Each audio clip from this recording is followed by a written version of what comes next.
Sauveur merveilleux, je possède, qui s'est sacrifié pour moi, et sa vie innocente il céda pour mourir sur l'infâme bois, attaché à la croix pour moi, attaché à la croix pour moi. Il a pris mon péché, il m'a délivré.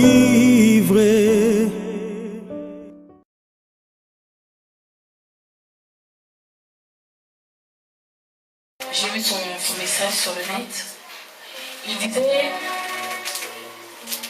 malgré les miracles que le Seigneur lui donnait de faire, les guérisons,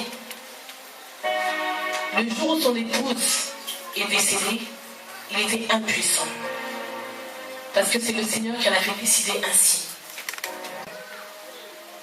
Alléluia. Est-ce que vous imaginez, tu viens de perdre ta femme, et le Seigneur te dit, tu vas prêcher que je suis bon. Et ça m'a tellement enseigné. Et j'aimerais dire à quelqu'un aujourd'hui, Dieu n'est pas seulement bon parce qu'on a à manger dans le frigo. Il n'est pas seulement bon parce qu'il nous guérit de nos maladies, parce qu'on a un bon travail, on a un beau mari, on a des beaux enfants. Non. Dieu est bon parce qu'il est Dieu. Je suis malade, Dieu est bon. Alléluia. Je suis célibataire depuis des années, Dieu est bon. Amen.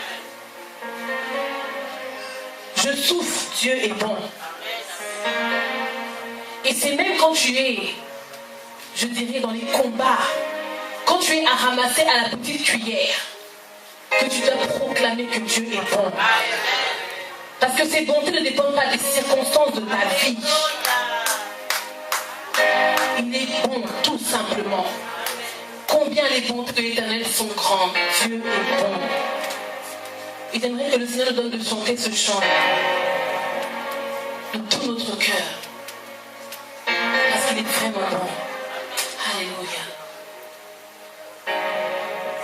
Pendant que nous chantons, nous pouvons également avancer pour exprimer notre reconnaissance au Seigneur et donner dans sa maison. Alléluia. Amen.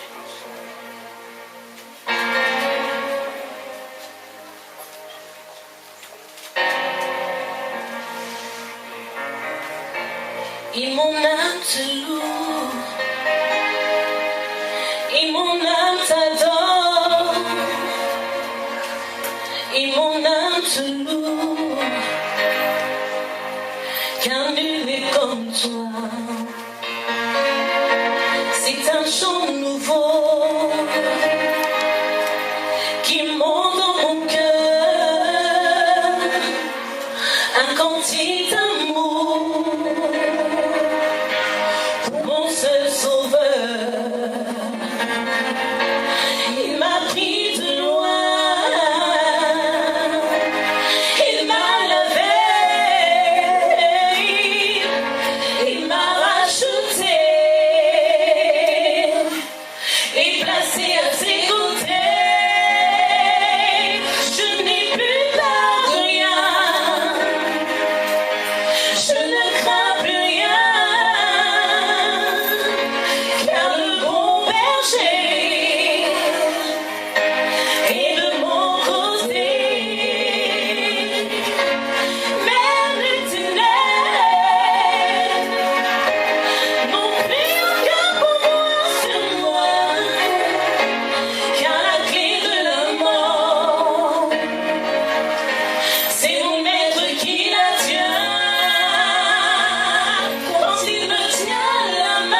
amour parfait,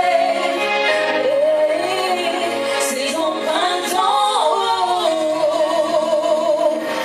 font ma différence. Je ne suis qu'une fille, et lui mon papa, on regarde rien. J'ai les traits du roi, lui seul me suffit, lui seul est tout pour moi. Quand je ne sais comment dire, je me mets à chanter. L'Éternel est bon, l'Éternel est bon, l'Éternel est bon, il est bon pour moi.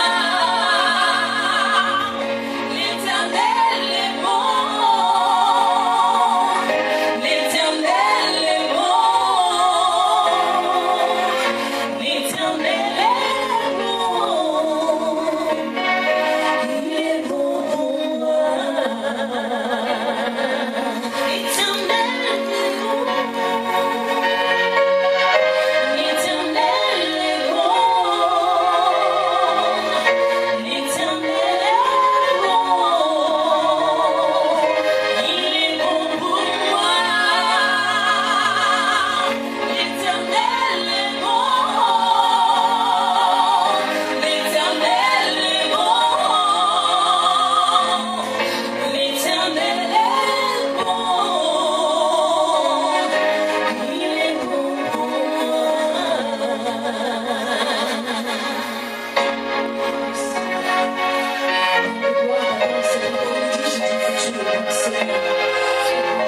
toi, tu m'as rassuré, Seigneur. Toi, tu m'as délivré, Seigneur. Malgré mes manquements, Seigneur. Malgré mes défauts, Seigneur. Toi, tu m'as racheté, Seigneur. Père de gloire, papa, qui est comme toi, Seigneur. Je n'ai pas vu de Dieu aussi merveilleux que toi, Seigneur. Tu es magnifique pour moi, oh Dieu. Seigneur. Père de gloire, papa, tu es tout pour moi, Seigneur. Merci pour ton amour, Seigneur. Merci, Père de gloire, papa, pour tout ce que tu as fait dans ma vie, Seigneur. Père de gloire, papa, même lorsque mes pieds avaient fléchi, Seigneur, mes genoux avaient fléchi, Seigneur, tu n'as pas regardé à mon péché, Seigneur. Mais toi, tu m'as racheté, tu m'as pardonné, Seigneur. Oh Dieu, tu es bon pour moi, Seigneur. Tu es bon pour ma famille, Seigneur. Tu es bon, Père de gloire, papa, pour moi, Seigneur. Je réalise, Père de gloire, papa, encore que tu es bon, Jésus. Qui est comme toi, mon Dieu. Qui est comme toi, Jéhovah. Père de gloire, papa, nul n'est comme toi, Seigneur. Merci, Père de gloire, papa, pour tout ce que tu as fait dans ma vie, Seigneur. Pour tout ce que tu vas faire encore, Seigneur. Père de gloire, papa, parce que tu es un Dieu puissant, Seigneur. Ton nom est puissant, Seigneur. Je réalise encore que ton nom est puissant, Seigneur. Reçois toute la gloire, Seigneur.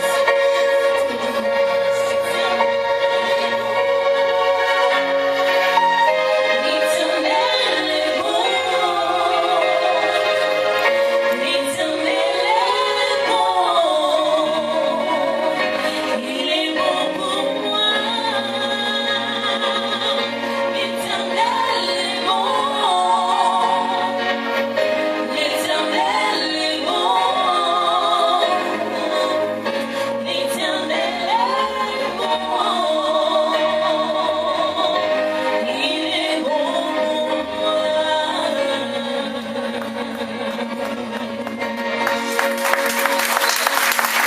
Alléluia.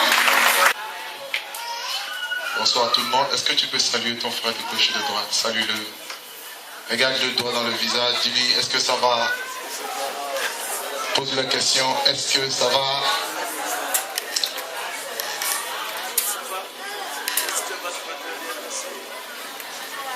Nous sommes richement bénis dans sa présence.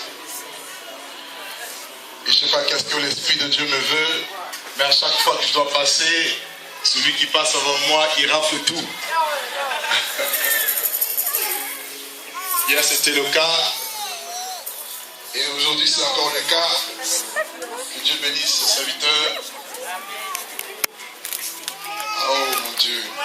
Je veux vraiment donner gloire à Dieu. Vous savez, rien ne peut être fait sans le décret du Tout-Puissant.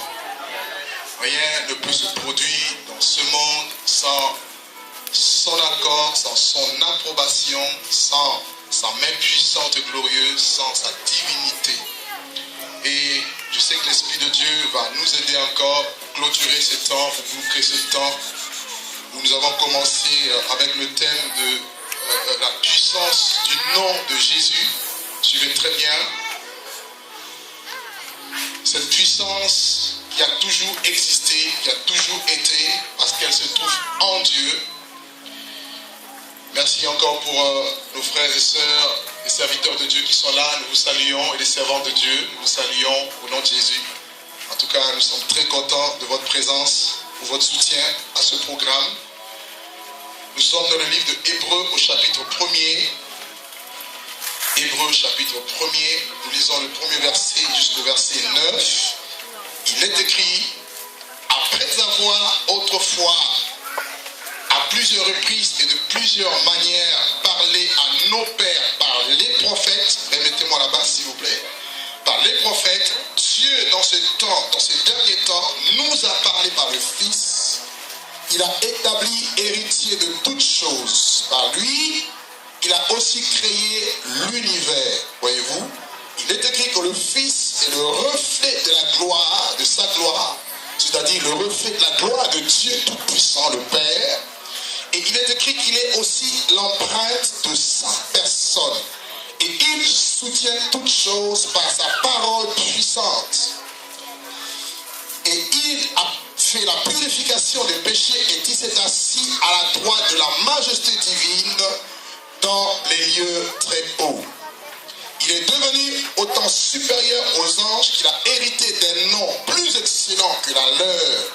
Car auquel des anges Dieu a-t-il dit, Dieu a-t-il jamais dit, tu es mon fils et je t'ai engendré aujourd'hui. Et encore, je serai pour lui un père et tu seras pour moi un fils. Et de nouveau, lorsqu'il l'introduit dans le monde, le premier-né, il dit que tous les anges de Dieu l'adorent. De plus, alléluia, il dit à des anges, il fait de ces anges des esprits et de ces secteurs une flamme de feu. Est-ce qu'il y a des serviteurs de Dieu ici? Est-ce qu'il y a des serviteurs, des servants de Dieu ici? Est-ce que je peux voir votre main? Est-ce que je peux voir? Si vous êtes serviteur, servant de Dieu, je veux juste voir votre main en haut, suspendue en l'air. Alors, tu peux dire avec moi, je suis une flamme de feu. Ah, c'est trop faible. Dis, je suis une flamme de feu. Et vous connaissez le but d'une flamme, le but du feu. On nous a prêché tout à l'heure. Il dit, il fait de ses serviteurs une flamme de feu, mais il dit au Fils, ton trône, ô Dieu, est éternel, et le sceptre de ton règne est le sceptre d'équité. Tu as aimé la justice et tu as haï l'iniquité. C'est pourquoi ton Dieu, t'a oint d'une huile de joie au-dessus de tes collègues. Dieu sera oint par Dieu au-dessus de ses collègues. Actes chapitre 10.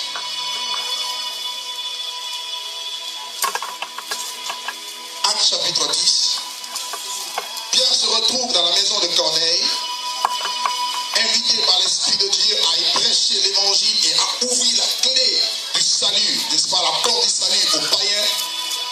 Il va dire ceci, au verset 38.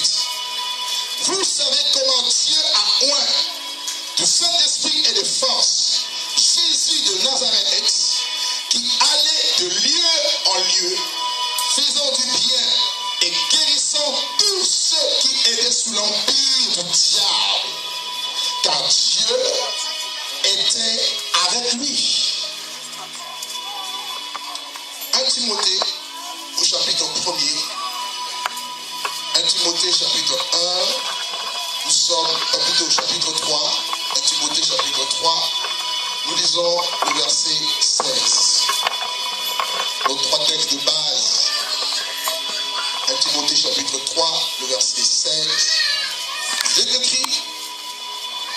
l'apôtre dit, le mystère de la piété est grand. Dieu a été manifesté en chair, justifié par l'Esprit, vu des anges, prêché aux nations, cru dans le monde et élevé dans la gloire. La Bible nous parle de Dieu. Et Dieu est puissant. Quand la Bible parle de la puissance, la Bible parle de la force.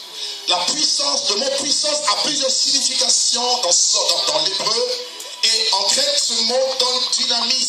Dynamis en grec, qui signifie puissance, nous parle de la dynamite. Dynamis nous parle d'une force suprême, d'une force capable de détruire tout, comme on l'a ainsi bien décrit tout à l'heure. Qui est une grande montagne devant Zorobabel, tu seras aplani. Jamais je n'ai vu une montagne qui a été décimée par une dynamite quelconque. Mais par la puissance de l'Esprit de Dieu, ainsi qu'on nous l'a enseigné tout à l'heure, la grande montagne va s'affaisser. La grande montagne va se rouler sous l'effet de la gloire et de la puissance de Dieu. Voyez-vous, quand Dieu appelle Ésaïe pour annoncer la prophétie que Jean-Baptiste viendrait et qu'il annoncerait et il présenterait le Messie comme étant la voix de celui qui crie dans le désert, il dit, une voix crie dans le désert, préparez le chemin du Seigneur, aplanissez une route pour notre Dieu, et que toute montagne soit aplanie.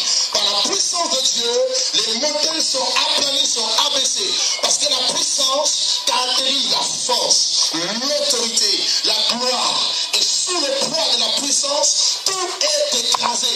Sous le poids de la puissance de Dieu, il y a des choses qui n'existent pas, qui arrivent à l'existence. Voilà pourquoi Paul, pour décrire la puissance de Dieu et la divinité de Dieu, il nous fait comprendre dans le livre de Romains au chapitre 1er, au verset 20, il dit qu'à ce qu'on peut connaître de Dieu est manifeste pour eux. Dieu leur ayant fait connaître ces choses. Il dit en effet, la puissance éternelle de Dieu, les perfections invisibles de Dieu et sa divinité se voient comme à l'œil nu. Parce que la puissance de Dieu a été manifestée par l'éternel de la création. Quand Dieu au commencement a dit que ceci soit et ceci a fut sous le décret du Très-Haut. Parce qu'au commencement, on nous présente Dieu. Au commencement, il n'y a pas eu autre chose, il y a eu Dieu. Il est l'alpha et il est l'oméga. Dans Genèse chapitre 1, il est écrit dans ce passage qu'au commencement, Dieu créa les cieux et la terre. Et j'aime la version en hébreu qui dit Bereshit bara Elohim ex Hashamayim Avetz, qui signifie au commencement, les dieux créa. On nous parle des dieux, non qui est trois dieux, mais qui est un seul Dieu, sous trois manifestations, sous trois personnes, le Père, le Fils et l'Esprit, et qui forment une seule personne. Et ce Dieu est créateur du ciel et de la terre que vous voyez. Tout existe par ce Dieu. Et il est écrit en parlant de Jésus qui est le Fils. Je vous dis, la deuxième personne de cette divinité révélée, la Bible l'appelle la parole. Et on l'a vu hier. Il est écrit dans Jean qu'au commencement était la parole, et la parole était avec Dieu, et la parole était Dieu. En elle était la vie, et la vie était la lumière des hommes. Rien n'a été créé sans elle. Tout ce que vous voyez, le ciel que vous voyez, le soleil que vous voyez, la lune que vous voyez, les étoiles que vous voyez, le sang que vous foulez, que vous voyez, l'air que vous pouvez sentir. La Bible dit tout a été créé par lui et pour lui. Il est le commencement de toutes choses. Il est le chef de toute domination, de toute autorité. Car tout vient de lui parce qu'il est puissant, parce qu'il est Dieu. Et ce Dieu a décidé, par son décret, le décret du Tout-Puissant, que tout ce que vous voyez existe. Et Colossiens va plus loin, en disant qu'il est non seulement le créateur des choses visibles, il est aussi le créateur des choses invisibles. C'est-à-dire les choses que vous ne voyez pas, les dominations, les trônes, les autorités, les esprits que vous ne voyez pas. Il est le maître de tout, il est le chef de tout. Je me dis par là, il contrôle tout, il patronne tout, rien ne lui échappe. Oh mon Dieu, il maîtrise toute la situation. Jésus est au-dessus de tout, Jésus est partout, Jésus est omniprésent, il est omnipotent.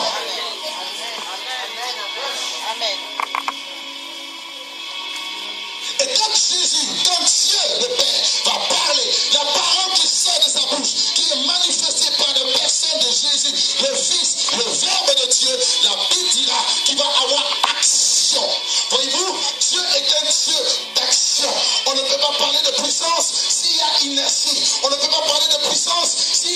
nous sommes dans un état latent.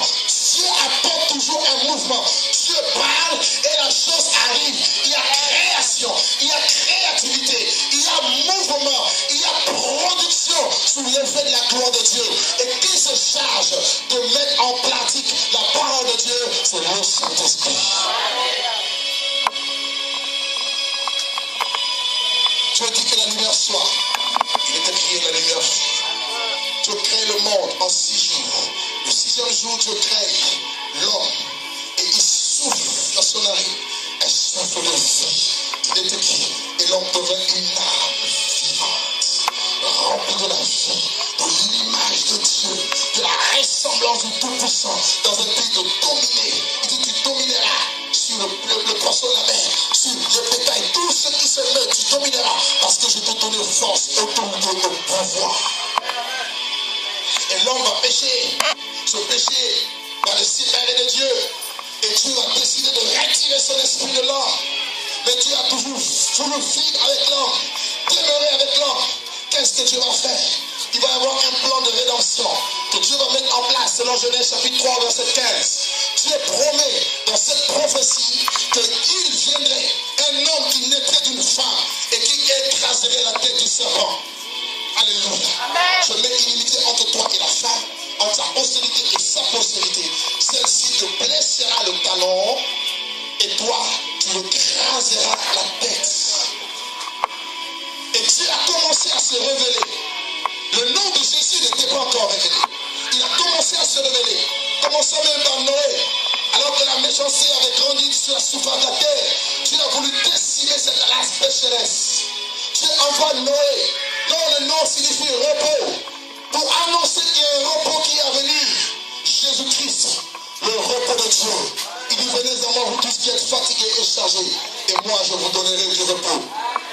Et de tous les hommes de la Bible qui sont venus, personne, je dirais personne, a eu la marque ou le caractère qu'a eu Jésus.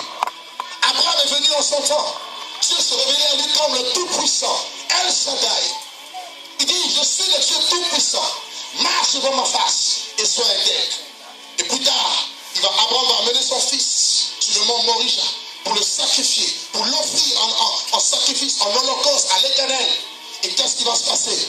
Là, Dieu va se révéler comme étant Jéhovah, Yahvé juré, le Dieu qui pourvoit à tous nos besoins. Car il est écrit à la montagne de Dieu, il se pourvoira lui-même. Ne vous inquiétez pas de ce que vous allez manger, de ce que vous allez boire, car à chaque chose suffit sa paix. On arrive au temps de Jacob. Jacob va voler la bénédiction de son frère. Et pendant qu'il fuyait son frère, il arrive à Bethel. Et vous savez ce qui va se passer? Il va poser sa tête sur la pierre. Et la Bible dira pendant la nuit, il voit l'échelle dont le sommet touchait au ciel et qui était appuyé sur la terre et dont les anges montaient et descendaient. C'était une prophétie, une révélation prophétique parlant du Messie qui devait venir, le chemin, la vérité et la vie, car nul ne vient au Père que par lui. Et quelque temps après, parce qu'il était voleur, on l'a dit tout à l'heure, le nom est significatif. Voyez, le nom est très significatif. Le nom a un sens. Le nom caractérise la personne que tu es. Le nom nous décrit les attributs que tu as. Voyez-vous, dans la Bible, très souvent on donnait les noms par rapport soit à une révélation de Dieu, que les hommes avaient de Dieu à un certain endroit. Voyez, et Dieu, ces hommes plutôt, à qui Dieu s'était révélé, ils baptisaient ce nom de la révélation qu'ils avaient eue de Dieu. Ils donnaient aussi le nom à leurs enfants par rapport à la promesse. Quand on parle d'Ephraïm, on voit la fécondité. Alléluia. Quand on parle de Judas, on voit la louange. Vous comprenez pourquoi il est écrit Judas est un jeune lion. Le cercle ne s'éloignera pas de Judas, ni le bâton souverain, jusqu'à ce que vienne le Silo, c'est-à-dire Jésus, le lion de la tribu de Judas. Il n'y a pas de hasard dans la Bible. Donc le nom est très significatif. Et là, dans Genèse 32, Dieu va décider de changer le nom de Jacob. Il y a un homme qui va venir, l'ange de l'Éternel, il va se battre avec Jacob. Et la Bible dira que Jacob sera vainqueur. Et il va demander à bénir Jacob. Et avant la bénédiction, Jacob demande le nom. Quand comment tu t'appelles? Pose la question à ton voisin. Quel est le nom de ton Dieu? Non, regarde-lui en face. Quel est le nom de ton Dieu? Vous allez me dire, mais nous connaissons tous. Je vais vous dire que vous ne le connaissez pas tous. Parce que pour moi, il peut être Jéhovah Jireh, mais pour toi, il peut être Jéhovah Rapha. Pour quelqu'un d'autre, il peut être la lumière du monde. Pour moi, il peut être le soleil levant. Alléluia. Nous n'avons pas tous la révélation, la même révélation de ce Dieu. C'est pourquoi chacun, par rapport à sa vie, par rapport à sa circonstance, par rapport à ses problèmes, Dieu te donnera un nom qui viendra soulager ta vie, ton problème. Un nom qui correspond. Un nom qui va amener la révélation sur laquelle tu vas t'appuyer, pour laquelle Satan pourra toujours tomber tous les jours, parce qu'il sait que derrière ce nom, il y a la puissance qui a détruit ses œuvres au poteau de la croix de Golgotha. Moi, j'ai une nouvelle révélation de lui, mais je ne vous le dirai pas aujourd'hui. Rendez-vous le prochain séminaire. Alléluia! Alléluia! Il n'a pas révélé son identité. Il a béni Jacob. Il a changé le nom de Jacob en Israël. Les enfants d'Israël se retrouvent plus tard dans l'esclavage en Égypte. Dieu suscite Moïse. Dieu envoie Moïse. Moïse avait connu tellement de déboires avec son peuple. Il pose la question à Dieu. Tu m'envoies vers ce peuple. Je leur dirai quoi? Quel est ton nom? Mais Moïse savait que ce Dieu s'appelle le Dieu d'Abraham, d'Isaac et d'Israël. Mais par rapport à la mission qu'il avait, il fallait un nom qui allait l'accompagner pour qu'il puisse réussir la mission. Il dira, je m'appelle Jésus. Je suis celui qui suit. Et Jésus dira aux pharisiens, avant qu'Abraham soit, moi je suis. Alléluia. Il est écrit dans Hébreux 13:8. Jésus-Christ est le même hier. Il est le même aujourd'hui. Il est le même éternellement. Il s'appelle Jésus. Même quand tu ne sens rien, tu ne t'appuies pas sur tes sensations, sur tes sentiments. Je sais qu'il est là. Je le crois. Je sais qu'il est là. Alléluia. Jésus marche avec moi. Et Moïse a été accompagné par les signes, les miracles, les prodiges devant Pharaon. Il pose la verge devient le serpent. Alléluia. Les pharisiens font de même. Il va y avoir plusieurs petits serpents. Et la Bible dira le serpent de Moïse va avaler les serpents des hommes, des Égyptiens, pour démontrer la suprématie qu'il y a dans le nom de Jésus.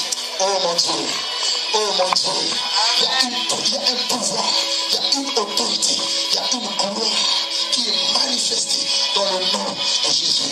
Et comment et pourquoi est-ce que nous allons voir? Mais malgré toutes ces choses, malgré tous ces hommes éminents qui ont surgi en Israël, Dieu les a suscités pour parler au peuple. Pourquoi? Parce qu'Israël est une nation de Dieu, une nation mise à part, un royaume de sacrificateurs, avec une mission de révéler Dieu aux hommes. Israël devait révéler la Torah à l'humanité, mais Israël a perdu sa mission.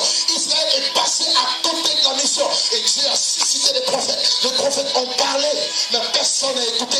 Jérémie est venu en son temps, annonçant même que la captivité allait arriver sous Babylone. Et cela s'est produit.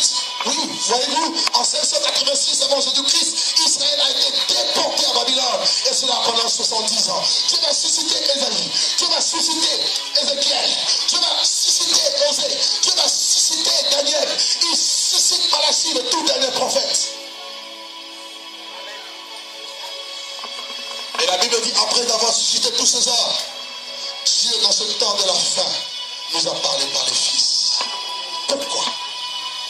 Parce qu'aucun de ces prophètes, avec le message qu'ils avaient, aucun de ces sacrificateurs, avec le sang des animaux versés sur l'autel, ne pouvait apporter la purification de nos péchés. Aucun de ces prophètes ne pouvait apporter le salut de l'humanité. Un seul! Je pose la question. Qui enverrai-je? Qui marchera pour nous? Qui sauvera cette race pécheresse? Il est écrit dans le cortège céleste. La réponse n'est venue de nulle part que du Fils de Dieu. Il dit, moi, je partirai. Mais comment est-ce que tu vas partir? C'est là ma question. Comment est-ce que Dieu va-t-il lui-même venir ici sur cette terre? Pourquoi je le dis? Parce que Dieu est esprit. La Bible dit, c'est l'esprit. Et l'esprit, c'est Dieu. Dieu est esprit. Par conséquent, il est invisible. Vous ne pouvez pas le voir. Vous ne pouvez pas le toucher. Vous ne pouvez pas le sentir avec vos cinq sens. Mais comment ce Dieu pourrait-il venir ici sur cette terre alors qu'il est tout puissant, alors qu'il est glorieux, magnifique? Comment pouvait-il marcher sur cette terre des hommes? Parce que sa présence dans la montagne, sur la montagne à Sinaï, les enfants d'Israël ont tremblé. Comment ce Dieu pourrait-il venir et habiter parmi les hommes? C'est ça un mystère. Mais la Bible dira, Dieu va accepter le Fils de venir. Ayez en vous le sentiment qui était en Jésus. Il dit Philippiens, qui existant en forme de Dieu. Donc il est écrit que Jésus est Dieu. Pour ceux qui ne le savent pas, et pour ceux qui doutent et qui nient cette divinité, Jésus est Dieu. Il est Dieu, existant en forme de Dieu. Il n'a pas regardé son égalité avec Dieu comme une proie à arracher. La Bible dit qu'il s'est dépouillé lui-même de cette gloire qu'il y avait au ciel, adoré par le ciel, assis sur son trône. Les 24 veilleurs se prosternent devant lui. Les 4 qui vivants l'adorent. Les séraphins, la Bible dit, ils déploient leur ciel, ils disent Saint, Saint, et l'Éternel des armées. Et toute la terre est pleine de sa gloire. Il a quitté cette gloire. Il a pris la forme humaine. Amen, voyez-vous, dévancé par l'ange. L'ange sera dévancé, comme on l'a vu, pour annoncer à Marie que le Fils de Dieu n'était pas elle. Marie n'a pas compris. Elle a posé la question. Moi, que je puisse porter le Dieu tout-puissant dans mon ventre, comment est-ce que cela peut-il se passer? La réponse était simple. L'ange lui dit, le Saint-Esprit viendra sur toi. Et la puissance du Très-Haut te couvrira de son ombre. C'est-à-dire de l'onction de Dieu, de la gloire de Dieu, qui t'a arrosé de sa présence. Et un miracle va se produire dans ton ventre. Et à partir de ce message, quelque chose s'est passé dans le ventre de Marie. Marie a senti quelque chose. Dieu, tout puissant, créateur du ciel et de la terre, créateur de Marie. Et ce Dieu va être placé dans ce ventre. Marie marchait portant Dieu. Marie marchait portant le créateur de l'univers.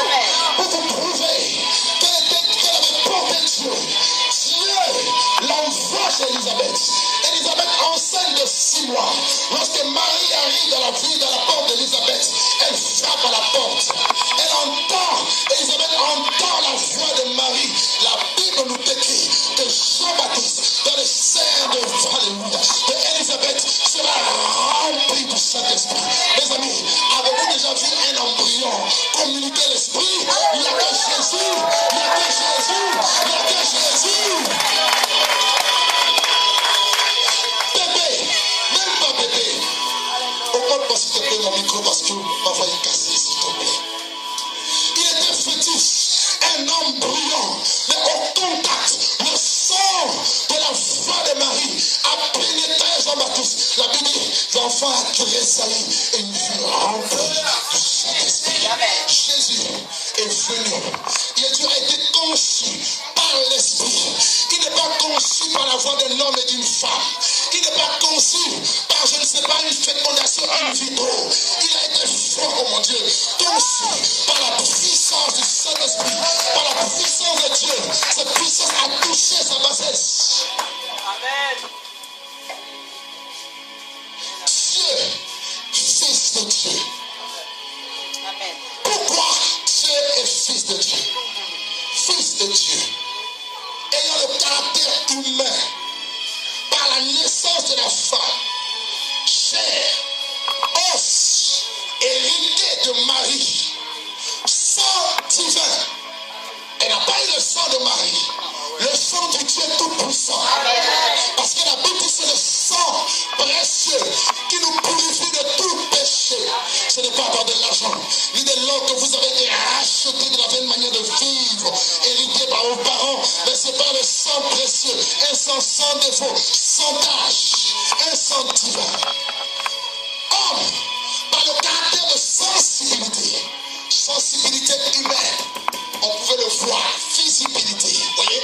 pouvait le voir, on pouvait le toucher, voyez, il pouvait manger, il pouvait s'asseoir, il pouvait dormir, voyez, c'est ça son caractère. Mais attention, il est écrit, il prie à Dieu que toute plénitude habita en lui. Il n'est pas seulement homme, mais il est aussi Dieu. Cette prophétie d'Ésaïe, quand la Vierge deviendra enceinte, elle enfantera un fils, et on lui donnera le nom de Emmanuel, ce qui veut dire Dieu parmi les hommes, Dieu avec les hommes, car un enfant nous est né, un fils nous a été donné, et la domination reposera sur son épaule.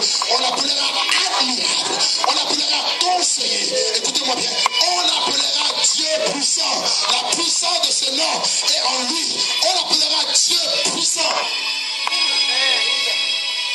En lui habitait corporellement toute la plénitude de la divinité. Marchant, c'était la divinité qui marchait. Dieu a marché sur cette terre, frère. Quelqu'un m'entend? Un homme spécial, le caractère unique, d'une telle sensibilité, d'un tel pouvoir. Mes amis, on la porte au temple. Siméon qui va dire, tu peux laisser aller ton serviteur aller en paix, car mes yeux ont vu ton salut. Écoutez, salut égale délivrance. Acte 4, chapitre 12, verset 12, il est écrit, il n'y a de salut en aucun autre, car il y a sous le ciel aucun autre nom qui nous a été donné parmi les hommes, par lequel nous devions être sauvés. Et ce nom, c'est Jésus. Il dit, mes yeux ont vu ton salut. Salut qui n'est pas réservé seulement pour Israël. Salut préparé pour tous les peuples. De quelle nation es-tu issu? Es-tu issu? De quel peuple es-tu issu? Si tu es du Sénégal, le nom de Jésus est le salut pour toi. Si tu es de la France, le nom de Jésus est pour toi. Alléluia. La solution. Si tu es des Antilles, le nom de Jésus est pour toi la délivrance. Il n'est pas le Dieu des noirs, il n'est pas le Dieu des blancs, il est le Dieu de l'humanité.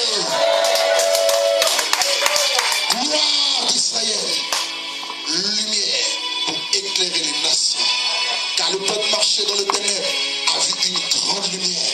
Sur ceux qui habitaient le pays de l'homme de la mort, une lumière resplendit.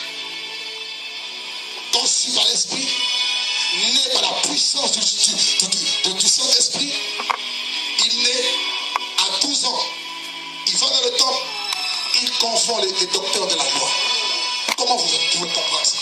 Les grands érudits, ils ont entendu Jésus parler.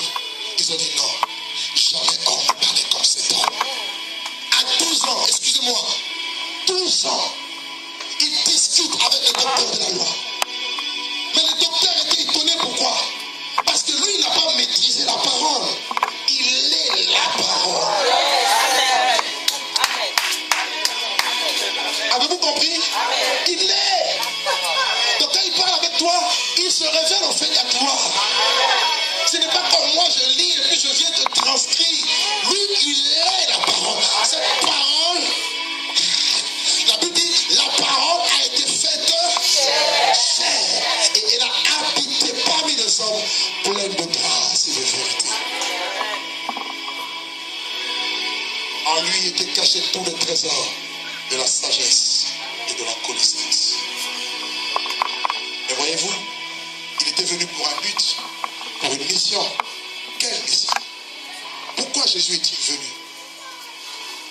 Pourquoi allons-nous parler de la puissance du nom de Jésus? Le monde était perdu. Le monde meurt. Le monde va croire dans le décor. Le monde est voué à Satan. Mais il fallait déloger l'homme fort. Et il fallait sauver l'homme pécheur. Et cela ne serait passé par quelque solution d'autre que par Dieu lui-même fait homme.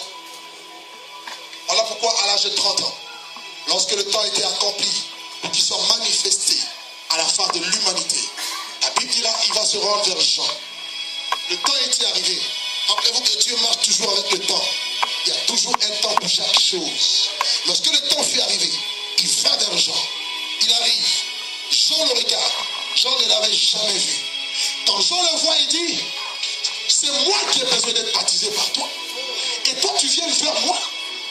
Jésus dit non, laissons faire ce qui est convenable. Laissons faire ce qui est juste. Et Jean ne le résista plus.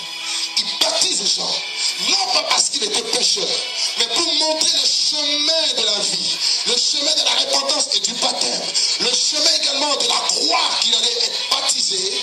Il se fait baptiser, il sort du baptême. La Bible déclare, pendant que Jésus priait, le ciel va s'ouvrir.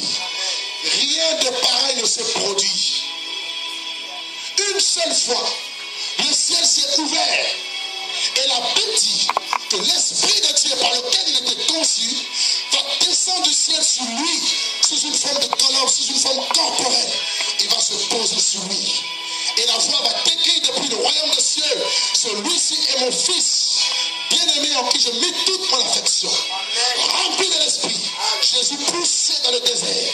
40 jours, 40 nuits. Il va confronter les puissances occultes. Il va jeûner, il va prier. Et la Bible dit, Jésus sort de ce désert. Il est revêtu de la puissance de l'Esprit. C'est alors que cette parole que nous venons de lire va s'accomplir dans la vie de Jésus. Il est Dieu, il est fils de Dieu. Mais la Bible dira, lorsqu'il va sortir du désert, la Bible dit, Dieu son Dieu va le poindre d'une nuit de joie au-dessus de ses collègues. Bien on nous a dit, en Israël, le nom de Jésus est commun. Ça signifie Yehoshua, c'est-à-dire l'Éternel sauve. Ce même nom signifie aussi Josué. Qui dans cette salle s'appelle Josué? Il n'y a pas de Josué ici. Il est resté Josué. Ah, ok. Alléluia. Josué et Jésus, c'est la même chose. Même racine. Vous dites au nom de Josué, qui était serviteur de Moïse, est-ce que quelque chose va se passer? La différence avec le nom de Jésus, c'est que le Saint-Esprit est venu et il a imprégné ce nom-là. De sorte que partout où il pouvait aller, nulle part vous verrez avant la puissance de l'Esprit de Dieu dans la vie de Jésus. Jésus est parti quelque part, il s'est posé des miracles. Mais ce jour-là, il sort du désert. La Bible dit revêtu de la puissance de Dieu. Il rentre dans la synagogue, on lui donne le rouleau, il le déroule. Ésaïe chapitre 61, le verset 1. L'Esprit du Seigneur, l'Éternel est sur moi, parce qu'il m'a oint. Dieu m'a oint pour annoncer la bonne nouvelle aux pauvres. Il reçoit la puissance de Dieu, non pour faire du bien aux gens.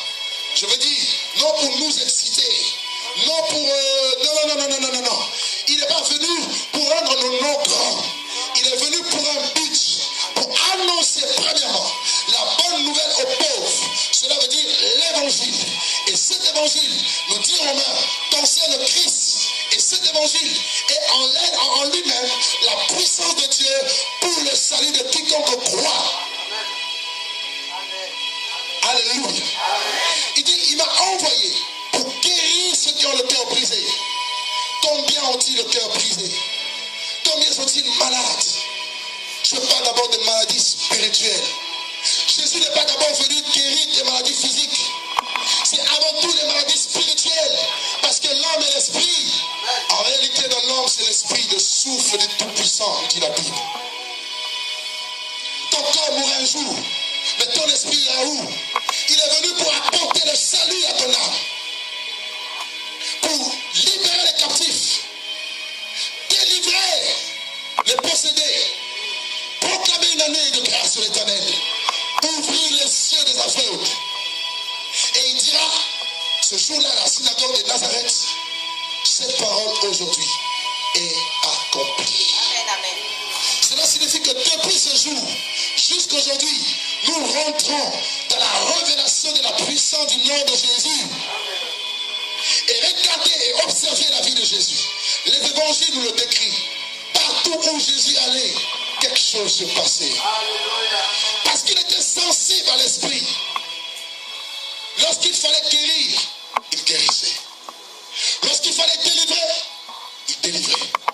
Lorsqu'il fallait sauver, il sauvait. multiplié le pain quand les gens avaient faim. Il a multiplié le pain. Et un jour, ils étaient en train de traverser la mer. Il dit, allons-y de l'autre côté de la mer. Et pendant la nuit, la Bible dira qu'il va marcher. Il va venir aux disciples qui étaient dans la barque. Ils vont dire, fantôme, fantôme, fantôme. Ils ont cru voir un fantôme. Jésus dit, non, je ne suis pas fantôme. Vous avez déjà vu quelqu'un marcher sur l'eau?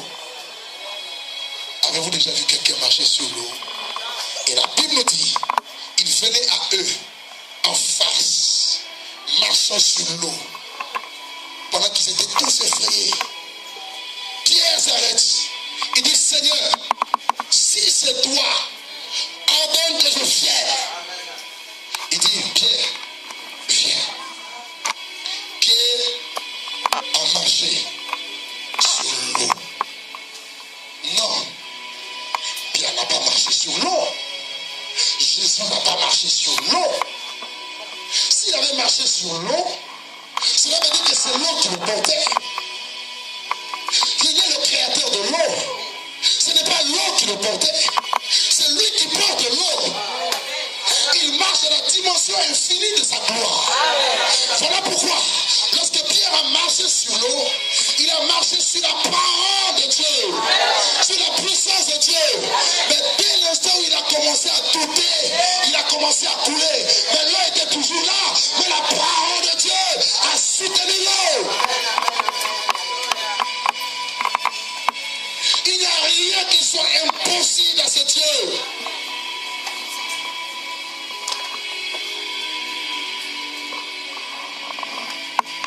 Le Jésus de la Bible, le Jésus qui est venu sur cette terre, le Jésus qui était muni de la puissance de Dieu, il est incomparable. Sa puissance ne peut pas être mesurée. Philippe arrive à Samarie. La Bible nous dira, Philippe va prêcher le Christ. Et pendant qu'il prêchait le Christ, il y avait des manifestations. Les démons sortaient, les malades étaient guéris. Et les gens ont dit, on n'a jamais vu ces choses. Il y avait dans la ville quelqu'un qui s'appelait Simon le magicien. Et il étonnait les gens par les actes de magie. Il y a puissance et puissance. Toute puissance ne vient pas de Dieu. Toute autorité, tout ce que vous voyez, les miracles ne viennent pas forcément de Dieu. Mais la puissance de Dieu, elle est suprême. Parce que la puissance que Philippe, plutôt Simon le magicien, démontrait à Samarie, les gens ont dit, cette puissance s'appelle la grande. Mais il s'appelle une grande puissance. Mais le jour où ils ont vu Philippe démontrer la puissance de l'Esprit de Dieu dans sa vie, la Bible nous dira que même Simon a été touché. Il a été convaincu. Parce que la puissance de Dieu, nul ne peut résister à cette puissance. Elle n'est pas seulement limitée au miracle. Je parle de la puissance qui est capable de toucher le cœur, capable de transformer une vie. Pierre, le jour de la Pentecôte, il a prêché. Il n'y avait pas de guérison, il n'y avait pas de miracle. Mais la puissance qui sortait de sa parole, les cœurs ont été touchés. 3000 âmes se sont données au Seigneur parce que la puissance de Dieu les avait touchés. C'est une puissance qui te sort du ténèbre à la lumière, de la bassesse à l'élévation du royaume de Satan au royaume de lumière.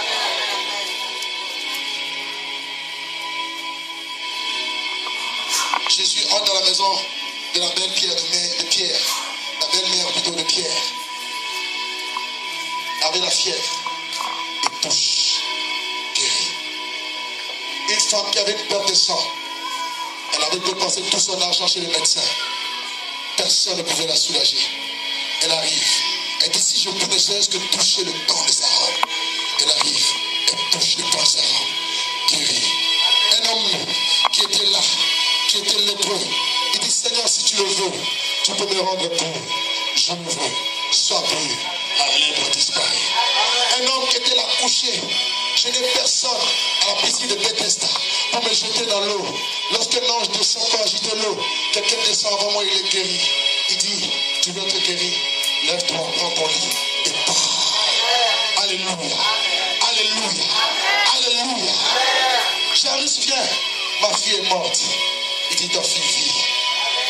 Talita Koumi. Talita Koumi. Il n'y a rien. Aucune situation qui ne soit impossible. Ton enfant est lunatique. Jésus descend dans la montagne. Il voit l'enfant tourmenté par un esprit d'épilepsie. Il dit, démon sort. Tes disciples viennent. Mais comment n'avons-nous pas pu chasser ces démons? Il dit ce genre de démons ne sont que par les jeûnes et par la prière. Il arrive à Gadara. Il rencontre un fou. Un homme qui se meurtrissait de toutes parts. On le lie avec des chaînes, personne ne pouvait le tenter. Jésus arrive. Déjà avant d'arriver à Gadara, une tempête s'élève pour l'empêcher d'applaudir le miracle. Mais voilà que Jésus va tenter le vent. Il va dire, mère, tais-toi. Vent, silence. Oh mon Dieu, il est tout puissant, mes amis. Il est tout puissant. Je vais glorifier et magnifier le nom et la puissance de ce Dieu ce soir. Il arrive le fou, agité par des millions de légions de démons. Jésus va guérir cet homme. La Bible dit qu'on va retrouver cet homme assis dans son bon sens. Tous les démons qui vont sortir, ils vont rentrer dans le troupeau de porcs. Et le troupeau de porcs va aller se noyer dans l'eau. Les gens vont avoir peur. Qu'est-ce qui se passe? Qu'est-ce qui se passe? Un jour, la Bible dit, les pharisiens étaient réunis avec les scribes et docteurs de la loi dans une maison. Et la Bible dit que les foules venaient auprès de Jésus. Et Jésus, pour fuir la foule, il se retirait dans le désert pour prier, chercher Dieu. Et quand il est revenu, la Bible dit que la puissance de Jésus se manifestait par des guérisons. Et voilà que Jésus était dans la maison. Frère, la maison était remplie. Réveillez-moi ceux qui dorment. La maison était remplie. On amène à lui un paralytique. Un homme qui ne marchait pas, couché depuis des années. Il n'y avait pas de place pour entrer. Il y avait la foule devant, à côté, à gauche, derrière. Les gens vont trouver une issue par le toit. Ils vont apporter le paralytique par le toit. Ils ouvrent les toits. Ils descendent. Jésus regarde comme ça et dit, ah, votre foi est grande. Quelqu'un veut voir le miracle aujourd'hui? Quelqu'un veut voir la puissance de Dieu? Une condition, aie foi en Dieu. Aie foi en Dieu. Le malade descend, il descend le malade. Il dit, fils de l'homme, tes péchés te sont pardonnés. Les pharisiens, mais qui est cet homme? Il est en train de blasphémer. Qui a le pouvoir de pardonner le péché si ce n'est Dieu seul? Mais vous avez oublié, pharisiens, que je suis Dieu. J'ai le pouvoir de pardonner les péchés. Il dit pour que vous sachiez que le Fils de l'homme a tout pouvoir dans le ciel et comme sur la terre, et qu'il n'est pas aisé de dire aux gens que les péchés sont pardonnés. Quel est le plus difficile? De te dire que les péchés sont pardonnés ou bien lève-toi et marche. Alors comme c'est lève-toi et marche, alors lève-toi, marche, prends ton lit et pars. La Bible dit aussitôt. Lève-toi. Prends ton lit et marche. Il est parti. Les gens disent non. Jamais nous n'avons vu quelque chose de pareil. La Bible dit, il était de cet homme qui fait tout à merveille. Il s'appelle Jésus. Dis à ton ami, il s'appelle Jésus. Oh, qu'est-ce que je l'aime. Je l'aime, c'est Jésus. Je l'aime. Je vous en prie, je l'aime. Du fond de mon âme, je l'aime. De tout mon cœur, je l'aime. Je l'aime. Plus que ma propre vie, frère. Un homme unique. Exceptionnel. Il rentre dans la maison de Zachée. Zachée commence lui-même à se repentir. Lui-même.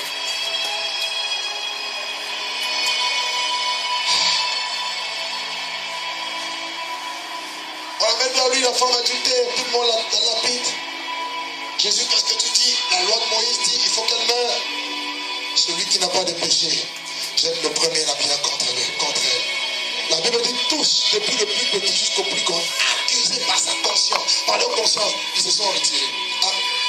Ils ont jeté la pierre. Et pendant ce temps, Jésus était assis, il écrivait sur le sol. Il n'y a plus de condamnation pour tous ceux qui sont en Jésus-Christ. Car la loi de l'esprit de vie en Jésus a affranchi de la loi du péché et de la mort. Il finit d'écrire, il se lève. Femme, où sont ceux qui sont venus t'accuser? Moi non plus, je ne t'accuse pas. Va et ne pêche plus.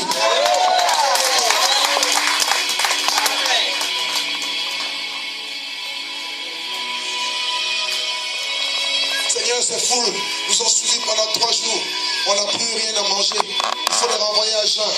Il dit non, ils viennent de loin. Qu'est-ce que vous avez dans vos paniers? On a combien encore? Il y avait quoi? Combien de poissons? Hein? 2 pains et 5 poissons, c'est ça? 5 pains et 2 poissons. Faites-les asseoir. Camarade, assis-toi. Tu vas manger. Il n'y a pas la crise économique. Avec Jésus, tiens ton ami, ça n'existe pas la crise économique. Toi qui te poses la question, comment est-ce que je vais payer mes impôts? Il y a un poisson dans la mer qui circule, qui a l'argent. Il faut juste qu'ils te disent, va là-bas, jette. Tu prendras. Pas de crise. Ne vous inquiétez de rien. Dis à ton ami, ne t'inquiète de rien. Dis-lui, ne t'inquiète de rien. Dis-lui, crois seulement. Dis-lui, crois seulement. Et tu verras la gloire de Dieu. Est-ce qu'on peut l'acclamer très fort, Jésus? Oh.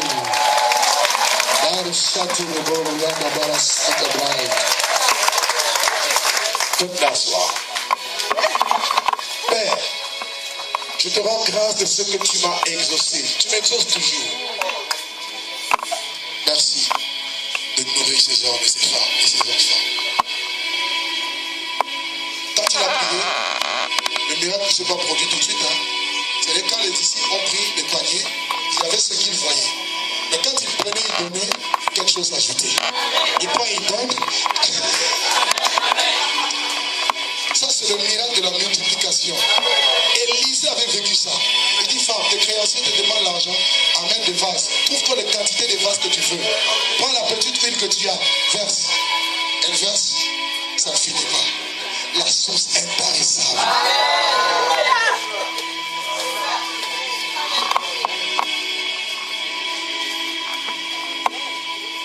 Il est bon.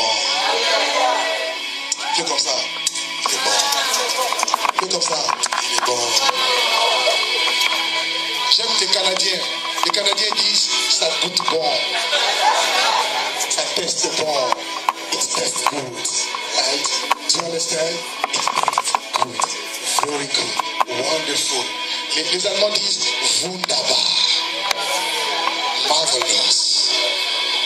Prince de paix. Prince de la vie. Oh, Alpha et Oméga. Il est la parole. Ses yeux sont comme la flamme de feu. Il a autour de cela une ceinture dorée. Il marche en costume royal. Impressionnant. Au-dessus de tout nom. Au-dessus de toute autorité. Au-dessus de toute principauté. Le soleil de la justice. Le prince de la paix. Le chemin, la vérité et la vie. Oh mon Dieu, mon roi, la lumière du monde. La pierre qu'ont rejeté ceux qui bâtissaient, qui est devenue la principale de l'homme. Celui qui change l'eau en vin. Celui qui produit la nouvelle naissance. Jésus. La Bible dit, après avoir fait tous ces miracles, il fallait qu'il meure. Pourquoi? Dieu a été manifesté, justifié par l'Esprit. Lorsque le temps pour lui était arrivé, il a affronté la mort. À Gethsémane, il a souffert parce qu'il savait que le rendez-vous avec le salut de l'humanité était arrivé. Il fallait qu'il paie de sa vie. Il était venu principalement pour livrer sa vie, son corps à la crucifixion. Il était venu soumettre sa vie à la mort. Car ainsi il est écrit, si le grain de blé qui tombe à terre ne meurt, il reste seul. Mais s'il meurt, il portera beaucoup de fruits. Comment ce Dieu fait homme rempli de l'esprit, de la plénitude de la dignité, pouvait mourir? Là aussi est un mystère, frère. À Gethsémane, la sa sueur devient comme le grumeau de sang. Père, Père, s'il est possible que cette coupe s'éloigne de moi, non pas ma volonté, mais ta volonté. Quelle est cette volonté? Dieu veut que les hommes soient sauvés et parviennent à la connaissance de la vérité. Oh oui, tu n'as voulu ni holocauste ni offrande, mais tu m'as formé un corps. Oui, un corps pour soumettre ce corps à la mort, à la crucifixion. Il a accepté, frère, le poids de la malédiction. Ainsi qu'il est dit, maudit est quiconque est pendu au poids. Il a accepté. On l'a pris, frère. On l'a arrêté. Trahi par quelqu'un de sa tribu. Judas Iscariote pour 30 pièces d'argent. Jésus sera traîné devant le Sanhédrin. Il sera traîné devant le tribunal politique. Jésus sera jugé par les hommes. Ceux mêmes qu'il avait nourris, ceux auprès de qui il avait fait du bien, ceux auprès de qui Jésus, n'est-ce pas, avait ouvert les yeux des aveugles, les morts et ressuscités, les plus près et purifiés. Ils vont se tourner contre lui. Ils vont se retourner contre lui. Mais il le fallait pour que la parole de Dieu s'accomplisse. Son visage devait être défiguré. Qui a cru à ce qui nous a été annoncé? Qui a reconnu le bras de l'Éternel? Il s'est élevé devant lui comme une faible plante que l'on méprise, que l'on rejette. La Bible dira qu'il était méprisé, abandonné les hommes. Tous ses disciples vont le lâcher. Ils vont tous l'abandonner. Il va avoir un rendez-vous avec la souffrance, un rendez-vous avec le rejet, un rendez-vous avec l'abandon. Mais cela pour un but. Il fallait qu'il souffre dans sa chair. Il fallait qu'il paye dans sa chair pour établir, mon frère, ma soeur, notre justification, notre rédemption. On l'a lâché, on l'a frappé, 40 coups moins 1. Il était blessé de partout. Son visage était défiguré. Il y avait des crachats de tout le visage. On va lui mettre une couronne d'épines sur sa tête. On va se moquer de lui en disant roi des Juifs. En lui donnant un roseau, on lui fait porter le poteau de la croix. Il porte ce bois, gémissant sous le poids de la souffrance, et il s'en va avec Golgotha, le lieu du rendez-vous, le lieu du crack, là où l'histoire de l'humanité devait s'écrire. Frère, à Golgotha, la Bible dira Jésus sera crucifié avec le malfaiteur, suspendu sur ce poteau pendant 6 heures. Mais il ne pouvait pas mourir parce que l'Esprit de Dieu qui est vie en lui ne l'avait pas quitté. Il fallait que Psaume 22 s'accomplisse. Mon Dieu, pourquoi m'as-tu abandonné? Dieu l'a abandonné. Pourquoi? Parce qu'il s'était fait pécheur. La Bible dit, lui qui n'avait pas connu de péché, Dieu l'a fait pécheur afin que nous soyons justice en Dieu. Il a porté tes péchés. Il s'est substitué à ta place. Il a pris ta place. Il a pris tes infirmités. Il a pris tes maladies. Et il est monté avec. Et la Bible dit, il était cloué là. Ta maladie était clouée là. Tes péchés étaient cloués là.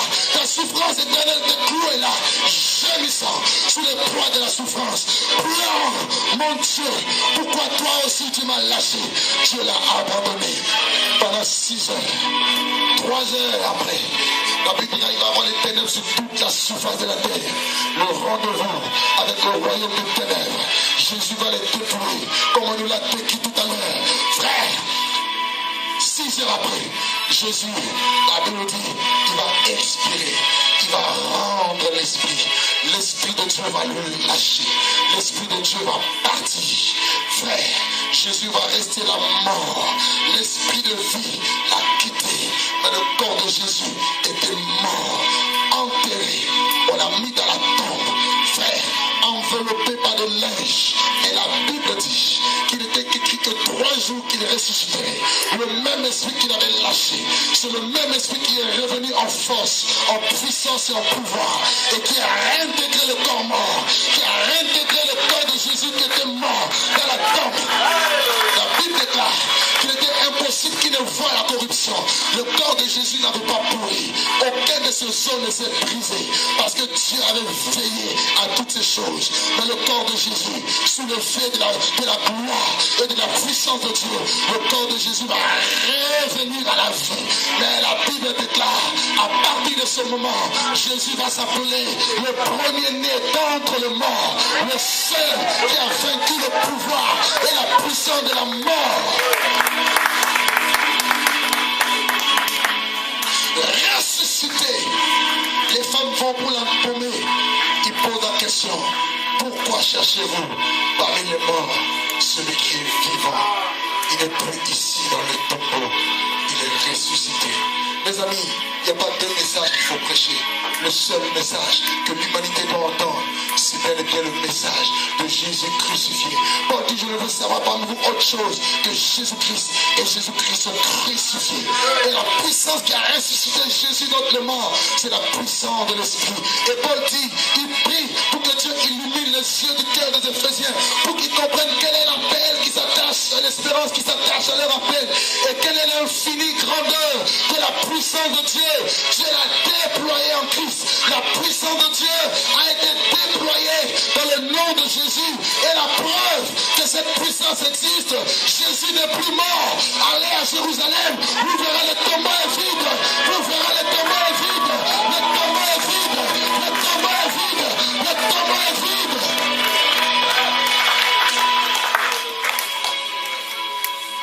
Toutes les tombes ont quelqu'un sinon les ossements dans ce temple.